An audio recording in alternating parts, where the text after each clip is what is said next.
Hi, I'm Doug McKinlay and you're watching Adorama TV. For this episode, it's all about storage. Now, for those of you who've been shooting for a long time, you probably already have your own backup method. That's fantastic. Let me just say that there are lots of different ways of doing this.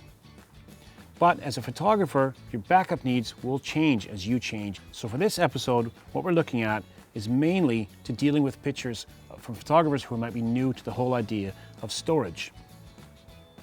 Now, there's nothing more traumatic for a photographer than losing a bunch of pictures due to sloppy or lazy backup regimes. And I know this personally. When I first came to digital, I lost a whole hard drive full of images when it failed because I didn't back it up. And I was determined not to let that happen again. As with all things photographic, backing your pictures up can be costly, but not initially. So that's what we'll look at.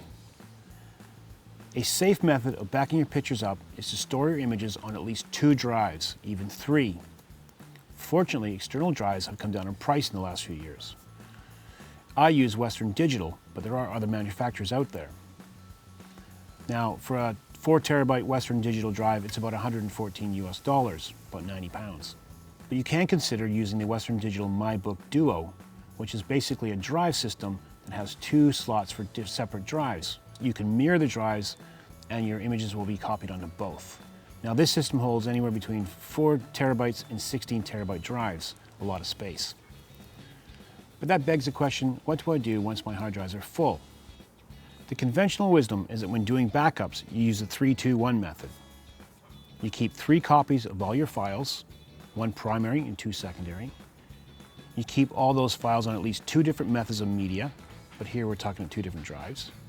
And you keep at least 1 copy off-site. This creates a really good method of redundancy. The off-site is a backup in case of theft or fire. With this system, you should be safe.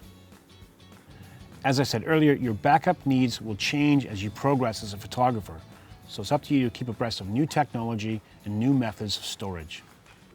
The cloud is one of the latest methods of storage. On the surface, it sounds like a no-brainer. Upload your pictures to a server, and then create the redundancy. However, if you're shooting thousands of pictures, the upload will be slow because you need lots of bandwidth. But if it's just a few hundred pictures, it's a good way of creating redundancy. Some providers even offer free storage if you sign up for their service. Ultimately, what we want to do with our backups is create a safe way to store our pictures and create redundancy. And whichever method you choose, it must work hand in hand with your workflow. It just can't be an afterthought. It should be just as important as getting those great pictures. After all, you'd hate to lose all those pictures due to a faulty backup regime. I'm Doug McKinlay for Adorama TV, and thanks for watching. Don't forget you can subscribe to Adorama TV for more great videos. And please let us know what you think. You can like, share, comment on this video. And please stop by the Adorama Learning Center for more great tips and tricks.